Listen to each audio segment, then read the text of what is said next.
All right, good morning, everyone. Welcome to Tuesday. It's only Tuesday. Losing track of the days here.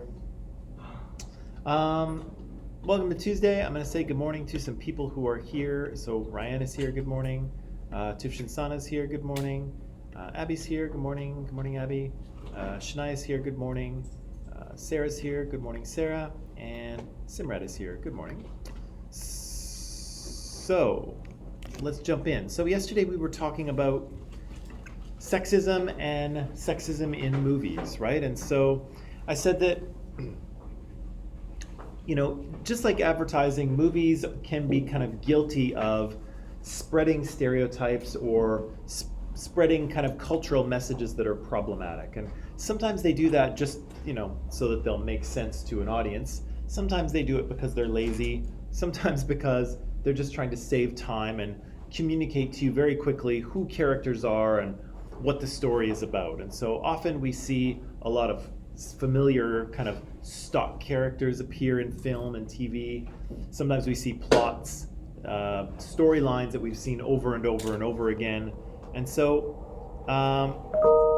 we kind of talked about two types of plots that are very common yesterday. One is the sort of slasher horror film in which a bunch of beautiful young girls are lost in the woods and then they are stalked by a serial killer of some type, and he slowly murders them one by one. Yes, sir. So, say that stereotypes are good or bad, right? Well, in either way, this is the problem: is that stereotypes are what you would call reductive. Okay, so they kind of reduce everything to a very simple understanding, right? So, teenagers are like this, old people are like this, Asians are like this, dogs are like this. For movies, but like as you said, when a black person wants to get a job, and his name is Jamal, is a stereotype. Yeah, it is a problem. And so, as I say, it kind of depends, right? Because some stereotypes are kind of harmless, right? There's the stereotype that all Canadians are polite, right? We're not all polite. Lots of us are. We're polite as compared to other countries, but I don't know that there's any real harm to that kind of stereotype. The stereotype Canadians say "eh" all the time. "Eh, it's a sunny day, eh?" That's kind of a stereotype, pretty harmless, right? Maybe people around the world believe it, maybe they don't. Some people believe that Canada is all, snow, and we ride polar bears to work every morning, and that's ridiculous too, right? But I think there's no harm in people believing it one way or the other. So, some are kind of more harmful than others, but all of them just kind of oversimplify a group of people, right? They say these people are like this, and again, there may be grains of truth to that, but it doesn't really tell the whole story, and it certainly doesn't apply to everyone in the group, right? And so, Asians are good at math, right? That's a stereotype that people know and have, and I think, correct me if I'm wrong, but the grain of truth is that many Asian families place a lot of importance on education, particularly on science, technology, and math, right? So there's a lot of sort of pressure on their kids to achieve in those types of courses and those types of fields. And so do Asian students get higher marks in math and science? Maybe, I don't know. I don't have any data to suggest it. But I don't think that it's because they're naturally, good morning, I don't think it's because they're naturally good. I think that there's a lot of kind of cultural and family pressure to succeed in those areas, and so they do. Yeah. But again, the stereotype is reductive, right? It puts everybody in the same bucket, in the same category, and it's, again, they're not true, they're oversimplifications. And in some cases, they actually are harmful, right? Because, Daniel, like you mentioned, it interferes with people getting a job. It interferes with people living their lives. It interferes with people feeling safe, right? Those are big problems. Canadians saying A, not so much, right? So they're all oversimplifications, but some are more damaging than others. Yeah. Do we want to say anything else about that, or are we okay?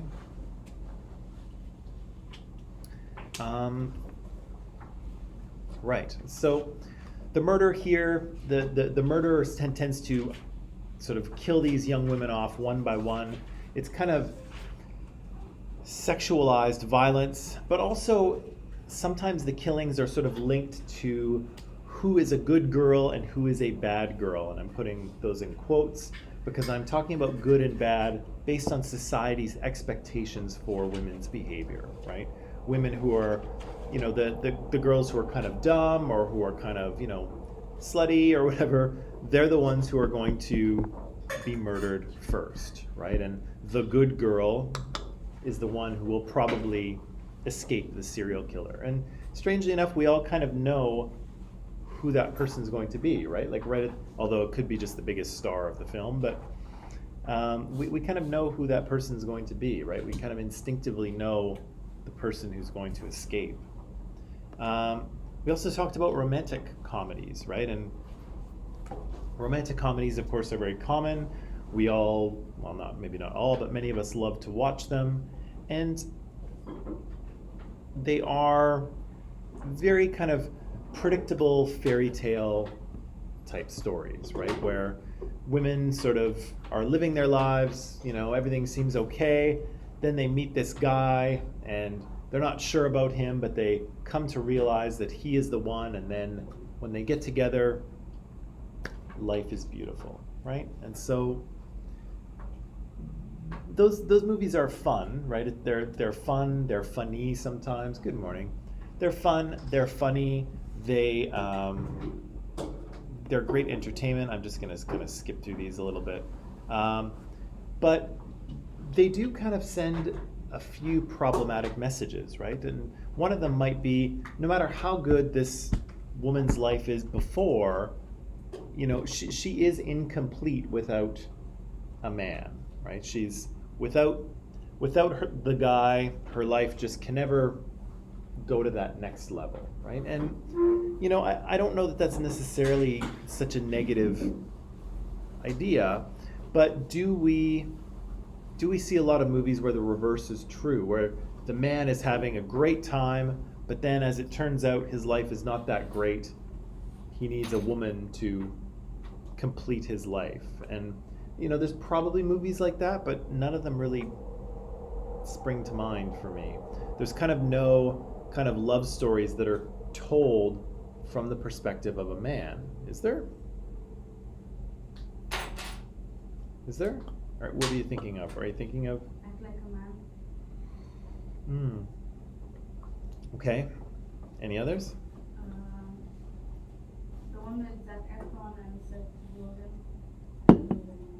Zac Efron and Seth Rogen, and it's a romantic comedy? Which one is that? What is it? No, I know him, but which movie are they in together? Is that where they're like next door neighbors or something? No. They're roommates. Oh, they're roommates. It's like they're roommates, and one of them ends their relationship, and then they make a pact where they're like, oh, we're all gonna stay single, but then they end up falling in love. Oh, interesting. Okay, yeah, that might be a little bit of a variation on the theme. I was also thinking of Hitch. Have you ever seen Hitch with Will Smith and Eva Mendes? That might be two, right? Because he's living his player lifestyle until he meets Eva Mendes and then realizes that he's been blind, right? So yeah, I guess there's a few exceptions to it. There's the opposite side of it, but it's it's worth thinking about. And again, you said yesterday that I was ruining romantic comedies, and that might be true. I will offer you a bit of an apology with movies that I've ruined for myself today too, so if it makes you feel better. But it's still, it's okay to enjoy these kind of films and entertainment, but it's also a good idea to pay attention to what is happening, right? To what message is being communicated. Have you ever seen, oh gosh, what's the movie called? Oh, She's Out of My League. You ever seen that one? That one I ruined for myself analyzing it because it drives me nuts, because the idea is that he's kind of a nerdy guy, she's a gorgeous girl, but she falls in love with him anyway. And then they have a big fight, and she's gonna fly home to wherever, or no, he's flying home, but she runs to the airport and reunites with him, and they live happily ever after. But in the movie, like, he's kind of the jerk. Like, he's really insecure because he's like a kind of a nerdy, not super attractive guy. And he kind of freaks out, and he's the jerk, but she has to run through the airport to like apologize to him. And she doesn't really do anything wrong, I don't think, in that movie. I think he's the one who should be running through the airport to apologize to her, and yet it's the other way. And so that I noticed that when I saw it, and I was like, man, come on, Hollywood. Like, it's not, she didn't screw this up, he did. But sometimes you see stuff like that. Sorry to interrupt, but what about the situation where a girl has more than one man? Right, we talked about that yesterday. There's no easy way to kind of put this in, so maybe we'll just talk about it because it doesn't fit perfectly. Kind of the question you're asking is, we have different expectations for men and women, right? There is a double standard, good morning, double standard in terms of how men and women are allowed to behave romantically, right? So here's kind of the question. What do we call a guy, think of the movies, kind of a James Bond-like character who like runs around and he, seems to be able to jump into bed with women whenever he wants, and he's really cool about it. And what do we call that kind of guy? Cool guy? Slut man? Sounds like the world's worst superhero. I think only you might call him that, Scotty. But what else do we call him? He's a what? He's a douchebag. Okay, maybe. But he's a womanizer. He's a millionaire playboy philanthropist. Sorry, that's Tony Stark. Billionaire, I should say. But that kind of guy in movies and television is framed as cool, right? And that's what Daniel said. He's a cool guy, right? But when we see women on screen that are kind of running around and they have lots of sexual relationships with guys, what do we call her? Slut. Yeah, we call her slut. We call her all kinds of negative. There's really no positive words for that, right? Men who behave that way get a bunch of positive nicknames. They get high fives from their guy friends because they're out there, cleaning up, or whatever you want to say. I don't want to get too graphic here. But women don't get the same thing, right? Women get, right? They get negative labels attached to them. And why is that? Why is that? Society is broken? Well, be that as it may, we need to be able to unpack that a little bit. So do you have a little bit more?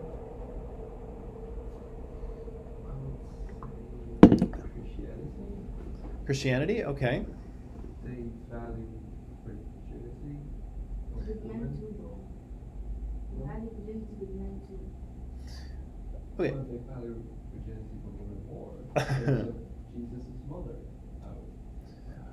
Okay, so there's a religious element here, right? There's certainly within the Christian or the Catholic tradition, there's a desire to not have any sex before marriage, right? To be a virgin for both men and women. Although I think it's probably fair to say that the pressure is more on women, but it might be there for men as well. What else? Why else do we have this kind of double standard? Same behavior, but different labels. The norms of the society. The norms of the society? Okay. So what does that mean? Like that's what the society believes. If you don't follow them, then they segregate you this time. That's definitely true, right? And we know that of any kind of social norm. If we start breaking the rules, we will suffer some sort of social consequence, right? Might be a minor social consequence and it might be a major social consequence, right? Depending on the rule we break and the sort of society and culture that we live in. Why else do we have this double standard? Would you agree that there is a double standard in that regard? Or are we, is it true? Is there a double standard, or are we talking about nothing? Double standard? Yeah. Yeah, there is a double standard for sure, right? There are different expectations for men and for women.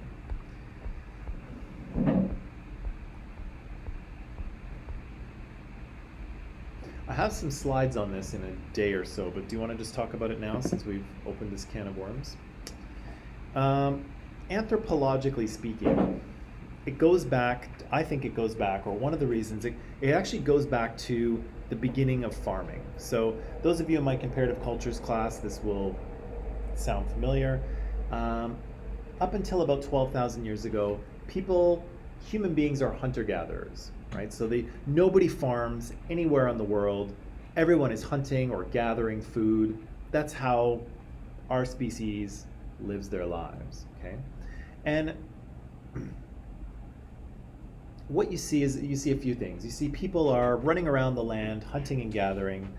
They don't really own anything at all, right? Because A, they have to carry everything they own with them, so you can't own a lot of things. And they certainly don't own land, right? So most hunter-gatherers you talk to don't have a concept of land ownership, right? It's almost like they think about the land as, sometimes they feel like they belong to the land. Sometimes the land is kind of like their mother, right? Like it cares for them and supports them. You can't really own your mother, can you? No, it's ridiculous, right? It's the idea that you could own your mother is ridiculous. And so many hunter-gatherers feel the same way. The idea that you could own the land it makes no sense, right? But farmers, people who started farming around 10,000 years ago, and of course the people continued to farm for thousands of years after, they look at the land a little bit differently, right? We all kind of come from a background where ownership of land is a normal thing, right? People own land all the time. The college owns the land that we're on right now, right? So that's a normal thing. But the idea here is that because farmers owned land and were able to amass wealth in a way that hunter-gatherers don't, they then want to pass that down to the next generation. And usually it gets passed down through sons, or specifically through the firstborn son. That's a very common pattern almost within all farming societies. There's a few farming societies that are kind of odd. They do things a little differently. Most farming societies do things that way. They pass things down through the male line from father to son. Now, for that to happen, you really want to make sure that your son is actually yours, right? I don't want to pass my wealth and my land down to Mulder's son, right? Like, let Mulder pass his own wealth down to his own kid, right? I only want to pass my stuff down to my kid. But if I'm living 3,000 years ago, how do I know that well, we would probably know actually, but how do I know that my kid is actually mine and not Mulder's? How do I know that my wife hasn't been, fooling around with Mulder while I've been working the fields? How can there's no DNA testing, right? It's 3,000 years ago. What do you do? How do you make sure that your son is your son? Not letting your wife leave the house. You pretty much, right? You very tightly control the sexuality of women. Men as well, but mostly women, right? And that's kind of where that idea comes from, right? Is that you make sure that women are virgins before marriage, so they have had no kids, and then they marry you, they only have sex with you, and that way all of those kids are guaranteed to be yours. And so then you can feel very confident passing your wealth and your land down to your son, because you can feel confident that that is actually your son, right? So women's kind of men's sexuality too, but more so women's sexuality, gets very tightly attached to wealth and to inheritance and to property transfer. And over time, women actually become property, right? They become things that men own. And so that sexual double standard comes from comes from an agricultural background, and it comes from societies that have wealth and land to pass to the next generation. And that's kind of where it comes from. And so as a result, you have very strict rules around women's sexual behavior. If you look at most hunter-gatherer groups, they don't have anywhere near that level of sort of very controlled sexuality for either gender, right? Yes, they have marriages, yes, they have kids, but if I'm a hunter-gatherer and, you know, I have a wife and she has a kid and he kind of looks a little like Mulder, it doesn't really matter that much, right? Nobody owns anything, nobody has any wealth. We're gonna raise the kids as a group, because hunter-gatherers tend to do that anyway. It tends to be more of a communal thing. So, you know, it doesn't really matter. Some hunter-gatherers actually practice what they call partable paternity. And so that's the idea that you can actually have a baby that is, multiple men can be the father. And so I have a video that I'll show you, but in the video, the guy says, yeah, if a woman wants to have a kid who's smart and strong and funny, she goes out around and has sex with the smart guy and the strong guy and the funny guy, and then, you know, all of the essence will be in that child. So you can actually have biologically multiple fathers, and of course we know that biologically speaking that's not really possible, but they believe it is. And so again, you see in hunter-gatherer groups, there's not nearly this level of control on sexuality. It's an element of agriculture, is what it is. And most of us come from societies that are, if they're not agricultural now, they were agricultural in the recent past, and those kind of cultural norms still exist, right? Right now in Western society, it doesn't matter, right? You can leave your wealth and property to whoever you want. I can leave it to my cat if I want. It doesn't matter, right? But still, we have that double standard in terms of what men are allowed to do and what women are allowed to do. And I think that double standard has equalized to some degree in the recent past, but it's by no means the same, right? Men are still, you know, rewarded for their sexual promiscuity. Women are still penalized for it, right? And that has to do with sort of our cultural heritage and the fact that probably all of us in this room come from some kind of agricultural background, if not, you know, 100 or 200 years ago, maybe a little bit earlier than that, but we still all come from that. That was a long explanation, but does that make sense? Yeah. And it's one of those things that's interesting about culture, is that sometimes, even though culture changes and moves on, some beliefs are sticky, right? And so the idea of, you know, purity and virginity for women is still kind of a cultural value, even though in economic terms, it doesn't matter anymore, right? Hundreds or thousands of years ago, yeah, it really mattered, right? It was critical to make sure that you could pass your wealth to your son to make sure your son was yours. That was super important, hugely important. Nowadays, makes no difference. But the value is still there, right? That sort of belief and idea is still there. And again, there's still that double standard, right?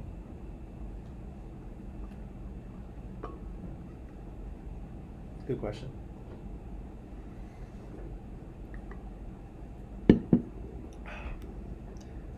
Anything else you want to talk about on that, or ask about, or discuss? Oh,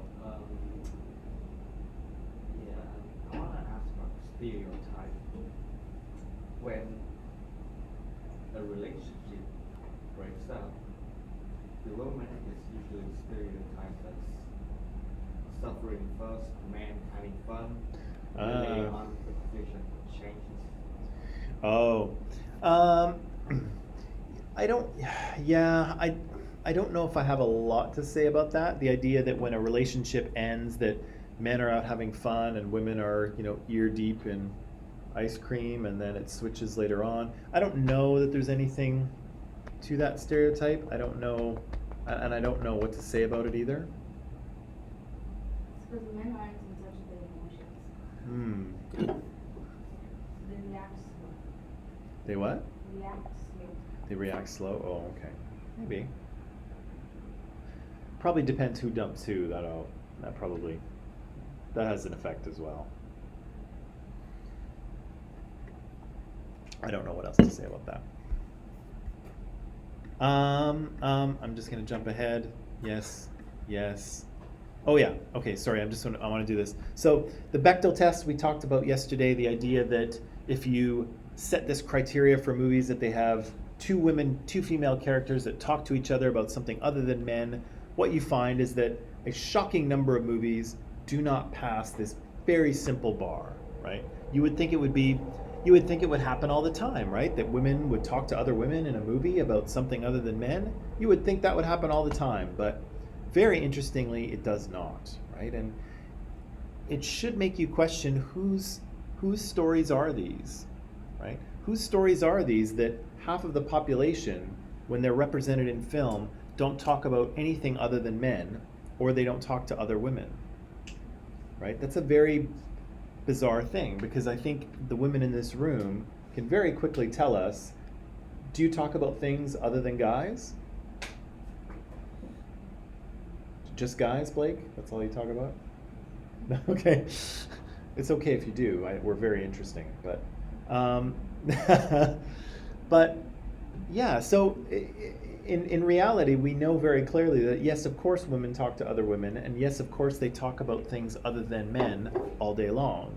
But movies don't show that, and so it should lead you to ask again: whose stories are these? Who are these stories written by and produced by and written for?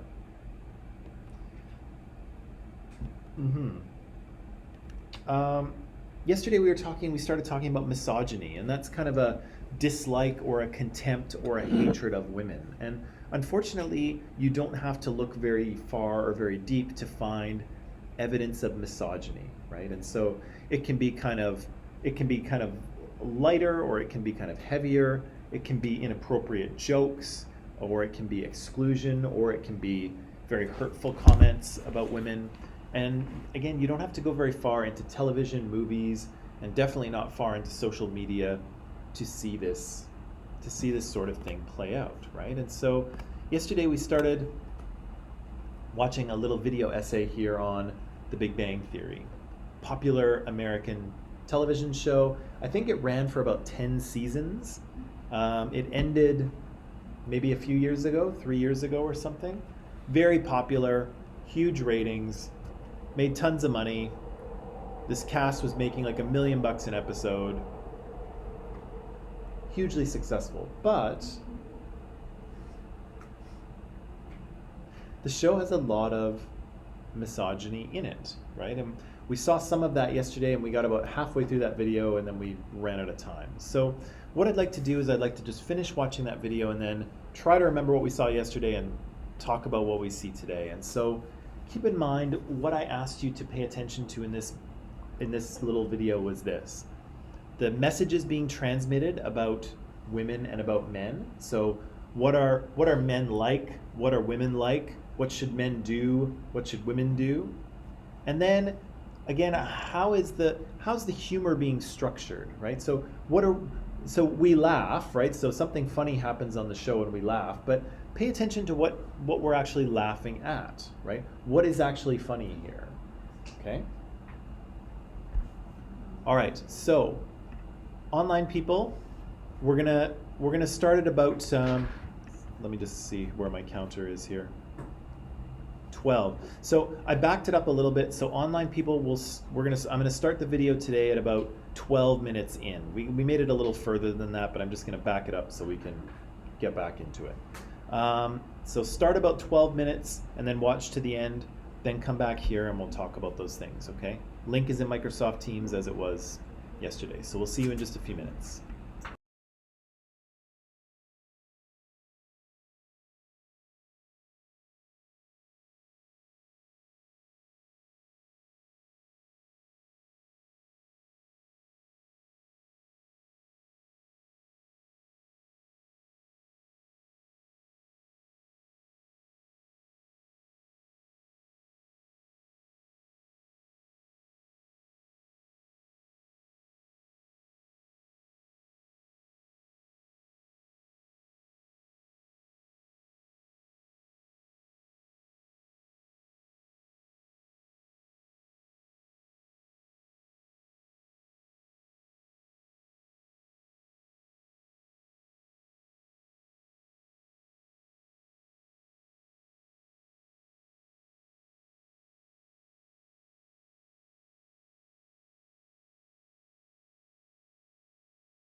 Okay. And we're back. So, So, what's wrong? questions. Oh, you want the questions? Okay, good idea. Oh, sorry, they're back here. There we are. So, what kind of social messages do we see, do we hear, do we perceive about men and women? So let's start with women. What are women, what are we hearing about women? Based on the Big Bang Theory here.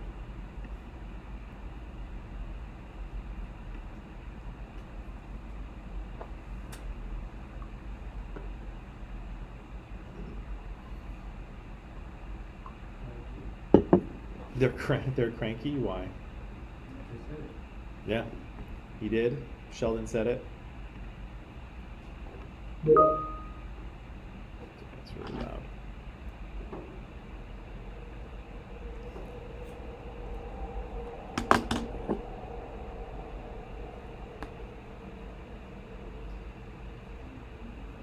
Okay, I know everyone's kind of looking down and hoping someone else will respond here, but like there's not that many of you in class, so you have to actually try to say something to get something going. Like I know you're all kind of looking down or looking at your iPads and hoping someone else will talk, but you have to talk, okay? So I will ask you again, what are we hearing about men and women and what they're like based on this video?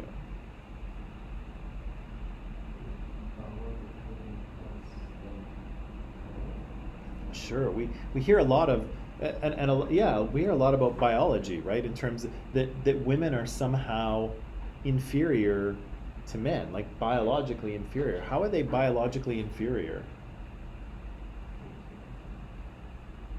According to the show, not in real life. What's that?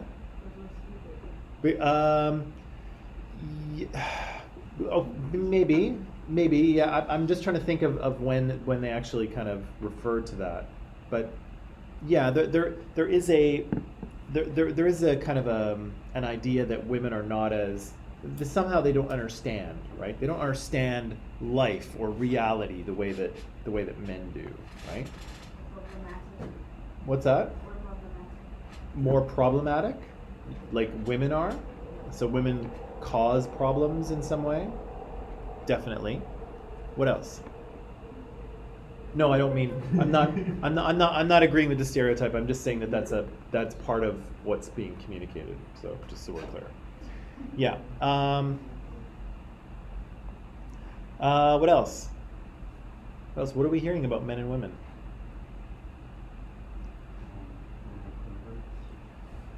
Yeah, we're kind of hearing that. Yeah, men are kind of creepy perverts, right? Howard is always trying to inappropriately flirt with Penny, and he gives her a teddy bear with a webcam in it, and they're trying to spy on the top model house, and there's always this creepy spying voyeur kind of thing going on. But how is that kind of portrayed by the show? Yeah, it's funny, it's harmless, it's, boys will be boys, right?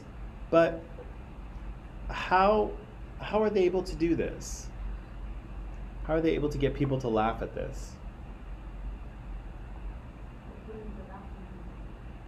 By putting the... yeah, I know there's a laughing effect sometimes. I think that's real people, though. I think they actually have a real audience. But still, yeah, the laughing helps, right? So the fact that you hear laughing tells the viewer that, oh, you're supposed to laugh at that. But, yeah, what's lampshading? Yeah, they sort of pointed out,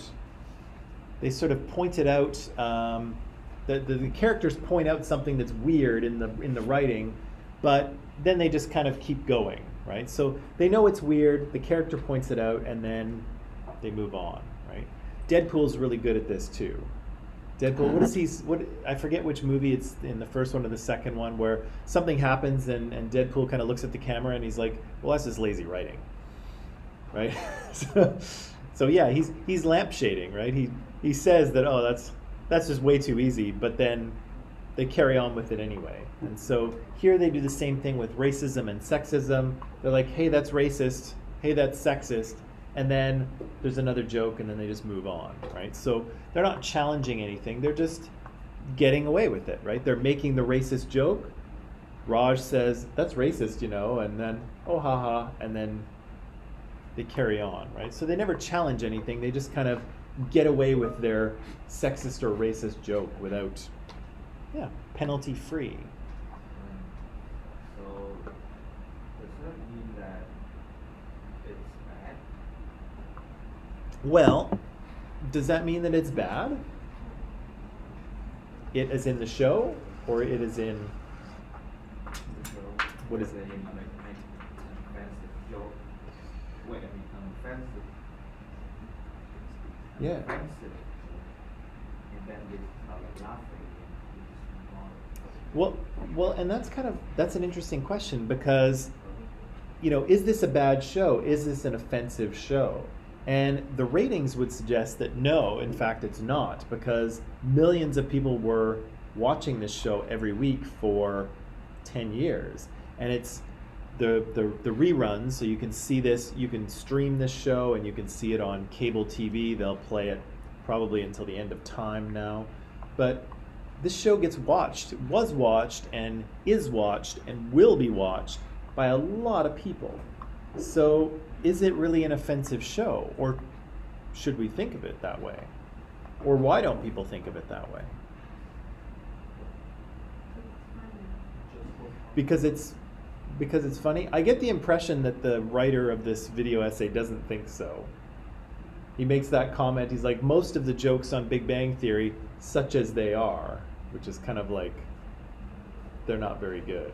But sometimes because you know the reality, you choose to see the comedic aspect of it. Mm-hmm. Just like it's fine because we all know it exists, might as well laugh about it. Sometimes, to a certain extent.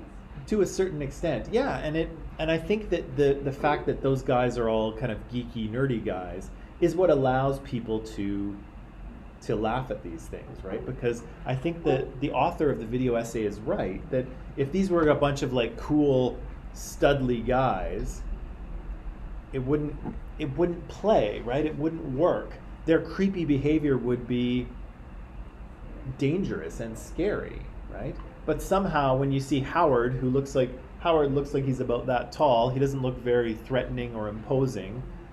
It's kind of like, oh, Howard, you know how he is, and you laugh it off. Sophie, what are you thinking? What are you thinking? What are you thinking? About anything.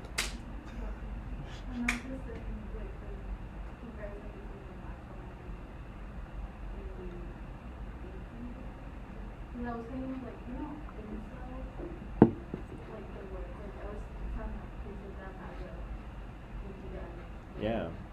Well, that's. Do you know who or what incels are? People.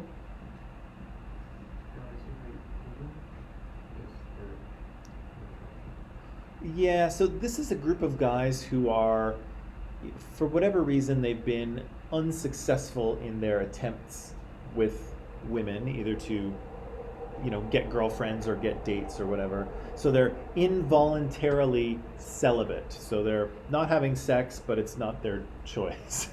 That's who they've called themselves. And so there's a lot of, if you look at the things that incels talk about and write about online, it is heavily misogynist. Like they blame, well, I don't know, how should we describe them?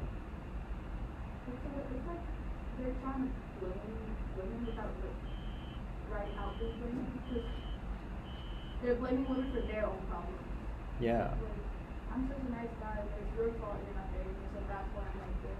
Right. So yeah. So that's a common criticism of, or not criticism, but that's a common expressive feeling of the incel, right? I'm such a nice guy. I'm so great. and nobody will go out with me, women won't go out with me, therefore they're all terrible, right? They always go out with bad boys who treat them terribly, and I'm so nice, and why don't I get what's coming to me, kind of thing.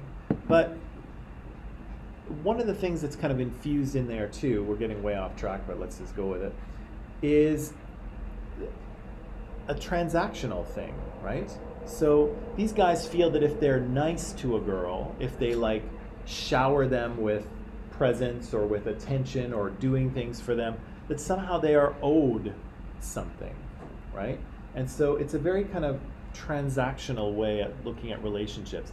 I'm nice, I was nice to you, therefore you owe me what I want, right? And that's not how it works, right? But these guys feel, of course, that if they're nice and they do a bunch of things for a girl, the girl will like them. Which, in a way, that kind of expectation is not their fault, because they do see that in movies, right? We do see that, women are won over by guys who, fall all over the place and give them everything and, shower them with attention and gifts. And sometimes we see that in films, but again, in real life, things don't really operate that way, right? Yeah, but and keep in mind, yeah, in the movies they're attractive, but the movies also frame these guys' behavior a certain way. And of course, if we go back to the Bechdel Test thing, who are these movies written by and for? Men, right? These are the stories of men. Men are portraying things the way they would like them to be. But unfortunately, they are not that way, right? Women are not that way, right? And so there's a lot of misogyny in that community because those guys feel that they are owed something, right? I'm nice to girls, why can't I get what I want, right? And again, it's just not entirely the way it works, right? You're not owed anything because you are nice to people. Although you should be nice, but you should be nice because you want to be nice to people, not in order to get something from them, right? That's not really nice, that's more manipulation, right? So nice is one thing, but nice with an expectation is different. I feel like we need a little bit of a break. Should we take one? Yes. Okay. Let's take a break and we'll come back. We'll talk about misogyny and then we'll talk about predatory romance, which may or may not be connected to what we're talking about. Come back in 10.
All right, and we are back. So I think this Big Bang Theory thing showed us a few things. Number one, that you can actually have a lot of sexist, misogynist messages in media, and it can still be very successful, right? This was a hugely successful show, even though I know none of you watch it, but millions of people did. They enjoyed it, they laughed along with it, but again, there's some not so hidden misogyny, sexism, and even racism in this show. But again, they're able to get away with it here because of how the show frames these guys, right? And so movies and television, they put a frame around people, right? And so they frame these four guys, Sheldon, Leonard, Raj, and Howard, as good guys, kind of, socially awkward and shy and nerdy. And, they don't mean any harm, right? So their sexist or misogynist behavior, it's not that big of a deal because these guys are, these guys are not sort of masculine in the sort of traditional sense of masculinity. But in real life, it's kind of a different story, right? Because sexist and misogynistic comments, they hurt women either way, right? It doesn't matter if you're actually a nice guy, right? All of those four guys, I've watched the show, they're all actually nice guys. Like, none of them are mean. They would never hurt anyone. They are harmless in the show. But the problem is that in real life, that's not the case, right? And women don't really know that anyone's harmless. And even if you are harmless, it doesn't matter. It doesn't mean you can just say whatever you want, right? And so all of these little microaggressions and misogynistic comments and sexist comments actually have a pretty negative effect on women when they hear them over and over and over and over and over again, right? And so it doesn't really take much for people to feel unsafe. And the fact that you are harmless, again, that's your estimation, right? Other people don't know if you're harmless or not. And, if you're hurting someone or if you're making someone feel unsafe or uneasy, then in fact you're not harmless. You are causing harm, right? So again, the show is kind of, in movies and in television, there are things that the audience knows that the characters don't, right? And so because we know them, we can enjoy things, right? We can enjoy these guys' behavior because we know they're harmless, right? We know Howard would never hurt a flea, right? We know he's a nice guy, even if he's a little creepy and weird.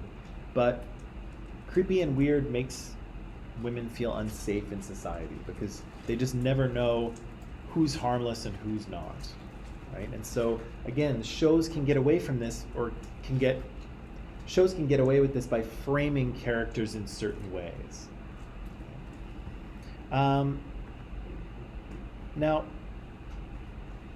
I wanted to move on to this guy. Anyone know who this guy is? Well, yeah, but his name is on the screen currently, but are you familiar with his work? Yeah, he's Indiana Jones, he's Han Solo, he's Rick Deckard from the Blade Runner movies. Did anyone see the new Blade Runner? Blade Runner 2049 or came out a couple years ago? No? With Ryan Gosling. As you can see, hugely successful American movie actor. What's the stat here? His films have grossed over $5 billion in the US and $9 billion worldwide. So his movies have been seen by an entire multiple generations of Americans, Canadians, and people around the world, right? He's been hugely, hugely popular. Now, in a lot of Harrison Ford's films, Harrison is the hero. He's the protagonist. And so as a result of being the protagonist, he kind of carries the story. It's his story, but also he embodies a lot of things about what masculinity is like, or what masculinity is about. So the Big Bang Theory is kind of getting a lot of laughs. They're getting a lot of mileage about the fact that, hey, there's this concept of masculinity. There's this idea of what a man should be, and those guys aren't it, right? That's part of the laugh, right? And so every time you see them trying to be manly, it comes off as funny because they're really not, right? But Harrison is manly, right? And so to many moviegoers in younger generations, mine in particular, he was kind of a model of masculinity, right? He was a model of how to be a man on the screen. That was part of what he embodied in his characters. But I want to point this out because the way his characters behave, again, sends some very problematic messages about men and women, specifically how men should relate to and treat women. So again, Nasra, you said yesterday I was ruining romantic comedies, and it's true, I was, not on purpose, but by accident. But I've ruined movies for myself as well. So these are the kind of movies that I realize now have problematic messages, because I'm a little older than you, obviously. I grew up with Star Wars and Indiana Jones, and so yeah, this guy was a film hero of mine, undoubtedly. But some of the things that his characters do are problematic, and I'll show you that, okay? So Nasra and Sophie, I have a second video for you. And again, I'll just ask you two simple questions. Pay attention to what's wrong with his character's behavior, not Harrison. I'm sure Harrison's a delightful man, but his characters behave badly. So what's wrong with their behavior, and what messages do his characters send us about men and women? Okay, simple questions, but we'll see a few examples again from Star Wars, from Indiana Jones, and from Blade Runner, okay, where Harrison Ford's characters behave pretty poorly. Okay, so let's do it. Online people, I'm just going to put the link in Microsoft Teams, which I should have done on the break, but I'm going to do it right now.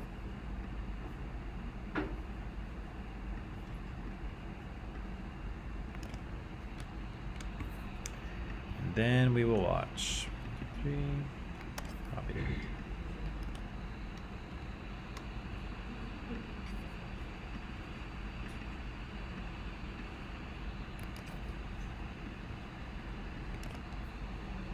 Okay, the link is in Microsoft Teams. Online people, we'll watch the video, pay attention to those things, and then we'll come back and talk about what we've seen, okay? So I'll see you in just a few minutes.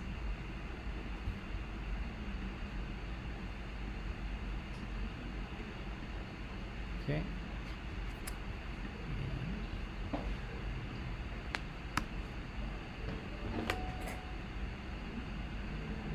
Harrison Ford has played some of the most iconic male heroes ever to appear on film.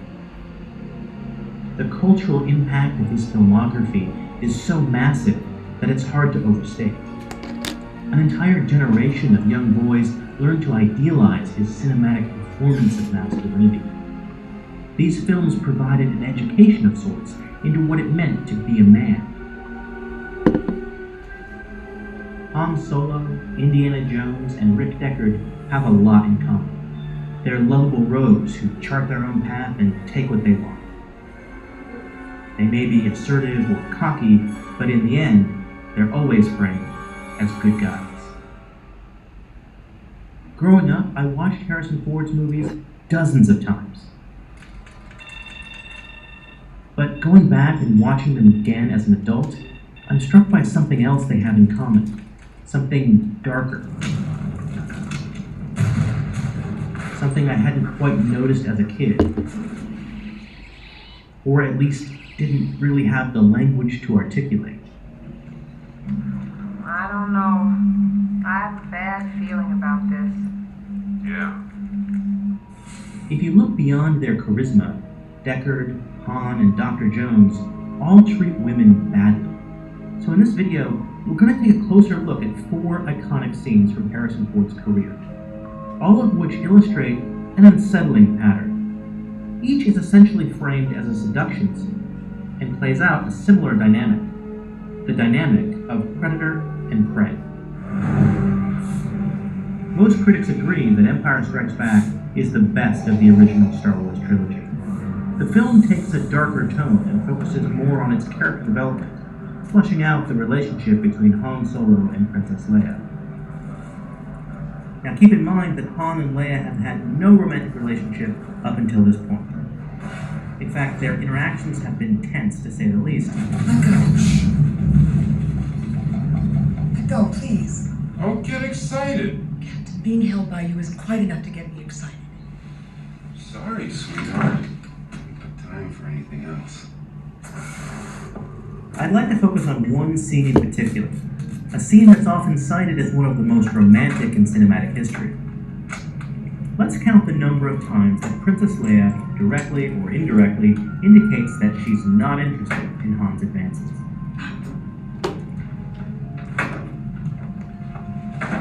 Hey, your worship, I'm only trying to help. Could you please stop calling me that?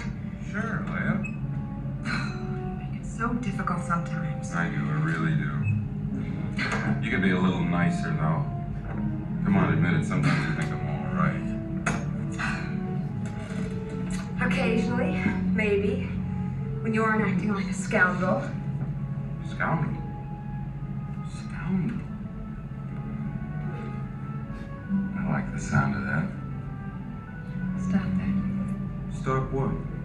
Stop that. My hands are dirty. My hands are dirty, too. What are you afraid of?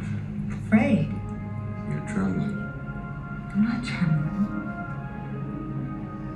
You like me because I'm a scoundrel. There are no scoundrels in your life. I happen to like nice men. Nice man. Very kind. Sir, I've isolated the reverse power flux coupling. In addition to its function in advancing the plot, this scene is sending us a whole bunch of messages about masculinity, about... Say again? Misspelled. Misspelt? Yes, can you return back 10 seconds? There. She doesn't. Confirms? Confirms. Confirms? Oh, confirms. Oh, yeah. Whoops. That's not very good. In addition to its function in advancing the plot, this scene is sending us a whole bunch of messages about masculinity, about men, and about romance with women. The scene only lasts about a minute and a half, during which time she rebuffs his advances 8 different times with both verbal and nonverbal communication, and he ignores and disregards her each time. Some will of course object to this reading of the scene. They'll point out that as viewers we're supposed to infer that Leia, despite her repeated objections, secretly really wants it, and that therefore it's okay for Han to disregard her words. I have no doubt that that is how the scene is meant to be understood, and therein lies the problem. The troubling implication here is that when women say no, they don't really mean it. That when women say no, it's just part of some courtship game where good girls play hard to get, and that men are therefore justified in continuing to pressure them until they finally give in. In perhaps his second most famous movie role, Harrison Ford's character continues the same predatory behavior. Indiana Jones not only refuses to listen to women when they say no, he also uses force to get what he wants. I'm allowing you to tag along, so why don't you give the mouth a rest? Okay, doll? What do you mean, tag along? Ever since you got into my club, you haven't been able to take your eyes off me. Oh, yeah? At the end of Indiana Jones and the Temple of Doom, leading Lady Willie Scott has clearly had enough of Indy's antics, which have put her life in danger at least a dozen times over the course of the film. So when he suggests she accompany him on another adventure, Willie rebuffs him in no uncertain terms. It's a long way to Delhi. No thanks. No more adventures with you, Dr. Jones. Sweetheart, after all the fun we've had together. If you think I'm going to Delhi with you or any place else after all the trouble you've gotten me into. Think again, Buster. I'm going over to Missouri where they never feed you snakes before ripping your heart out, luring you into hot pits. This is not my idea of a swell time. She makes it clear that she's not interested and she walks away. But Indy doesn't listen. Excuse me, sir. I need a guide to Delhi. He forcibly prevents her from leaving, pulls her back to him, and kisses her. It's important to note here that Willie is written to have a positive response to Indy's aggressive behavior. Her reaction reinforces the myth that women secretly want it, even and especially when they explicitly say no. The scene also contains another regressive message, one about women's anger, but we'll get back to that in a moment. Let's skip ahead to a scene in Indiana Jones and the Last Crusade. Just like in Temple of Doom, Indy and Elsa have not had a romantic relationship up until this point. Knock it off. You're not mad. No? No. I like the way I do things. It's lucky I don't do things the same way. You'd still be standing at the Venice Pier. What do you think is going on here? Since I met you, I've nearly been incinerated, drowned, shot at, and chopped into fish bait. We're caught in the middle of something sinister here. My guess is Dad found out more than he was looking for. And until I'm sure, I'm going to continue to do things the way I think they should be done. How dare you kiss me? And here's where the narrative begins to reinforce more of those dangerous ideas about courtship. If that had been the end of it, it could have served as a lesson in what men should not do. Alas, Elsa is written to reaffirm the same dangerous myths that we've been talking about in all the scenes so far. Leave me alone. I don't like fast women. And I hate arrogant men. The idea that women secretly want men to force themselves on them. These two scenes are played as humorous, but both still reinforce another pernicious idea. The idea that women's anger isn't real, that women's anger is instead an invitation to men to continue their advances.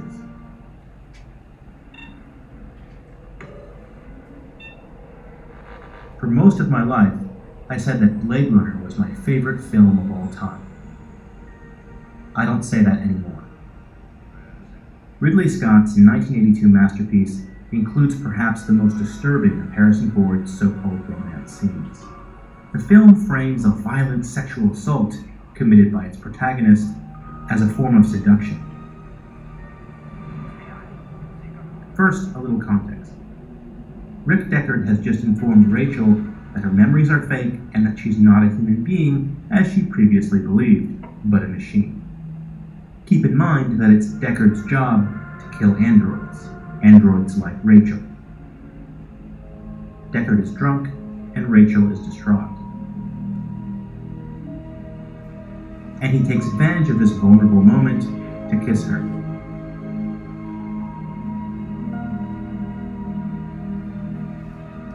When she doesn't respond to his advances, he moves in again. She backs away, gets up, grabs her coat, and quickly heads for the door. But like all the scenes we've looked at so far, our hero refuses to take no for an answer. Here's where it crosses the line into sexual assault.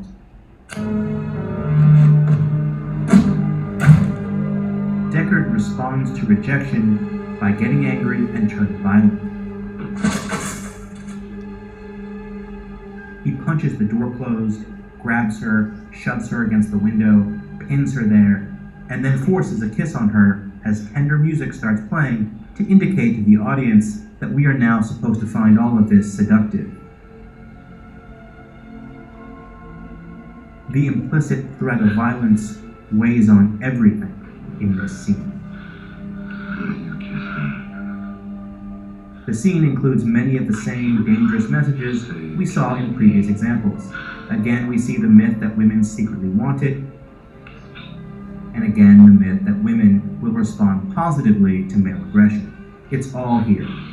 But there's something else going on as well. We see Deckard employing the tactics of a serial abuser. To understand what I mean, let's rewind and watch part of that scene again. While pinning Rachel against the window, Deckard orders her to kiss him. When she tries to protest, he doesn't listen and commands her to ask for it. Just so we're all clear on what's happening here, Deckard is forcing Rachel to give him consent under the threat of violence after physically attacking her and trapping her in his apartment.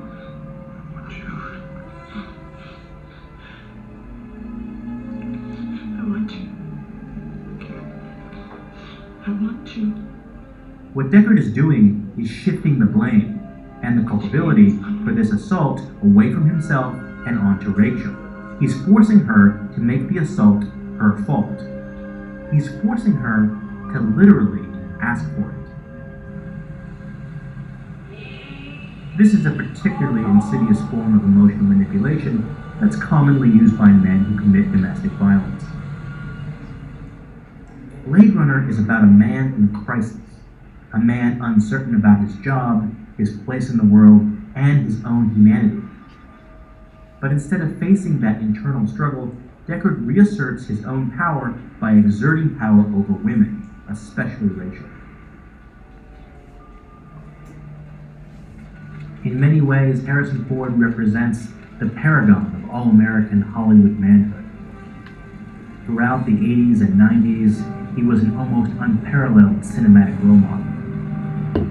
His movies offered us lessons in how to be a man, how to be a good guy, how to be a hero.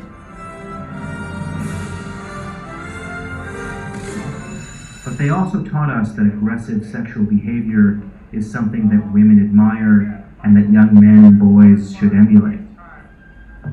The tactics of invading a woman's personal space, aggressively propositioning her multiple times, and putting her in the very uncomfortable position of having to reject you, these are strategies that are right out of a pickup artist playbook. It's the predatory worldview that's at the heart of what's often referred to as rape culture. Films that confuse coercion or abuse for seduction are, of course, not limited to just Harrison Ford's filmography. The conventions of predatory manhood are part of a long-running Hollywood tradition in popular movies, television shows, and music.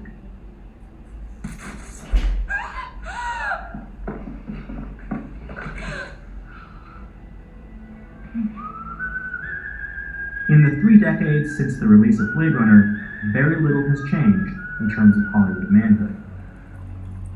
Take this scene from Spectre, the most recent James Bond film, which was released in 2015. You killed him, didn't you? My husband. He was an assassin. Trust me, he won't take it personally. You signed my death warrant. The movement and blocking in this scene tells the whole story. And it's a familiar one. Notice that Bond is always advancing on her, and she is always backing away. Well, I can tell you that I don't trust you. Well, then you have impeccable instincts. James Bond is in the role of the predator, slowly stalking and then trapping his prey. The implicit threat of Bond's violence permeates everything in this interaction, as it does with Deckard in Blade Runner. Bond. James. Bond. Again, we see the aggressive nature of this scene framed by the film as a form of seduction. The film is telling us that men don't need to listen to women, that they should take what they want, aggressively if necessary, that once backed into a corner, once coerced, women will finally admit that they secretly wanted it all along, even if they said no. As the movies we just looked at illustrate, men in our culture are socialized to believe that it's acceptable to pressure or coerce women. When women say no, Han Solo, Indiana Jones, and Rick Deckard don't hear them. They, like too many men in our culture, instead hear, "not yet," or "keep trying." Despite the lessons of Hollywood-style masculinity, when women indicate that they're not interested in something, that is never an indication to keep trying. The absence of a hard no or even a very reluctant yes is not enough. Because if that's all that's required, it opens up the door for forms of coercion and manipulation. And it should go without saying that coercion and manipulation have absolutely no place in romantic or sexual relationships. What we should be looking for instead is an enthusiastic yes. Okay, here we are. The affirmative or enthusiastic model of consent encourages open, proactive communication, mutual excitement, and respect. Do you like it? Like it? I love it! I could kiss you. I could. I mean, I'd like to. May I? We be? I mean, may we? Wait, what? We may.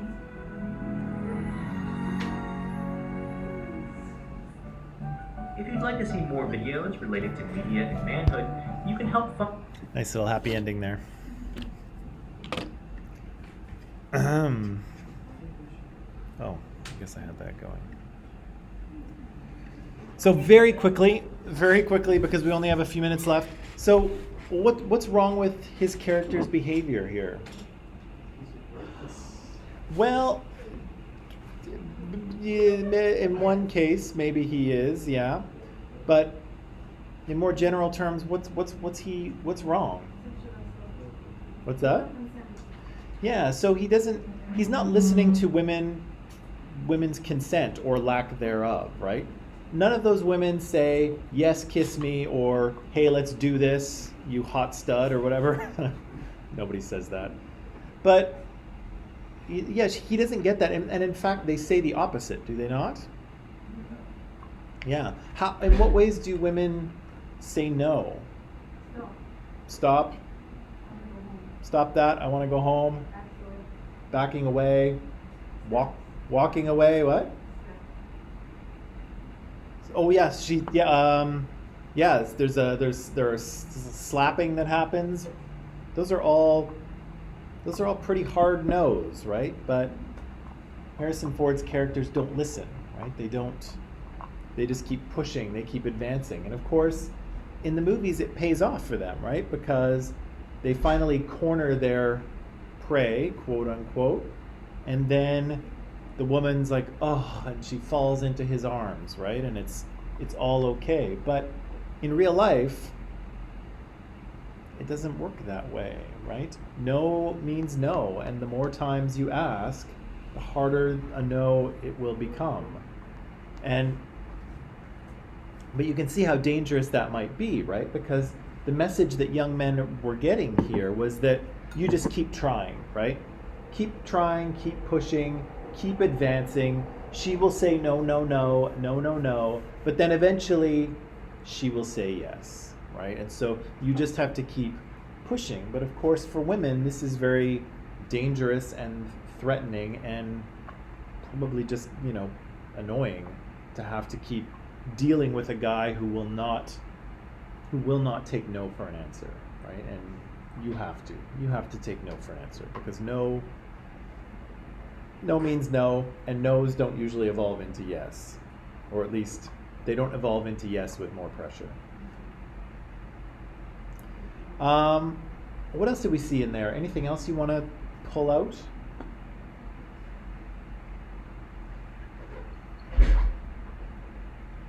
Sophia Nasra? No. Has anyone seen any of those movies that they mentioned? Indiana Jones, yeah. Did you think about what this guy pointed out? Did you think about those when you watched the original movie?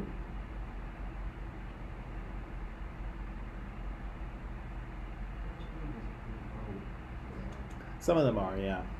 Spectre's the newest one, of course, but that's still almost 6 years old now.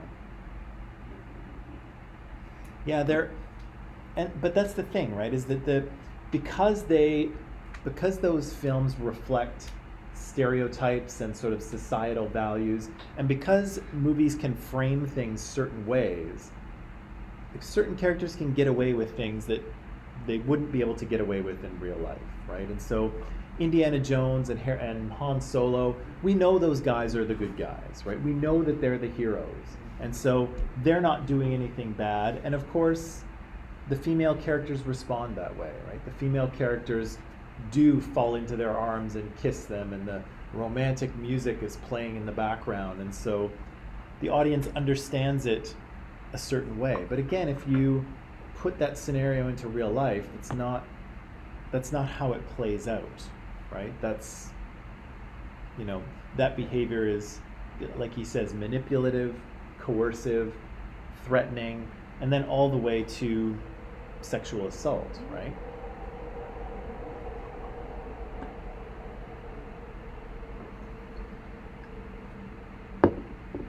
Okay, so that is all for today.